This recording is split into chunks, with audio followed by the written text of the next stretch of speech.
For the Serger pillow we're making, we're going to do a little quilt as you go. I'm going to layer our fabric strips with a piece of pre-quilted fabric on the back side. And then we're going to stitch it so that, well, there's no seams showing on the inside. So I'm putting the fabric and the batting, so that will be on the back side, and then this is on the front side. Now to get these two pieces together so there's no seams, what we need to do is we need to put our fabric right sides together and our batting right sides together. So I'm going to just layer those up, and then we're going to serge with a 4-thread construction seam all the way down. It's a little thick, so give that front of the toe a little lift, and then that will get everything going.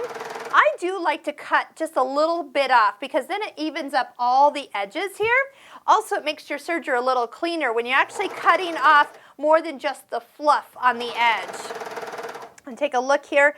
Now, my cutting knife, being that this is a lot of layers, I'm going to bring that cutting knife in closer to 1. So it's cutting more off, and I'm not trying to jam so much of the layers in to fill up that edge. We'll compare the first part to the second part. So see how this edge looks nice and not so full? This one looks like it's almost trying to squish out the edges. So that really looks good. Now, you want to see how this works? You can go ahead and take your fabric and you can just finger press this open on the front and flip it over and finger press it open on the back. So we have no seam on either side showing. So now we'll just put this back into the order we're doing this in, and we're going to put our fabrics right sides together and another piece of batting underneath. Now I notice this isn't exactly even, but we will even it out as we sew. I think I cut some pieces a little bit bigger on one and not on the other,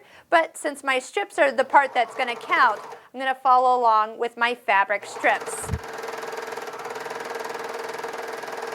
So we had right sides together on the top, right sides, whoops, there's the whoopsie. I didn't get the right sides together. So I'll go ahead and take that out and then fix that, and then we'll continue on with quilting it as we go. So it can happen to anybody. So we'll flip that around.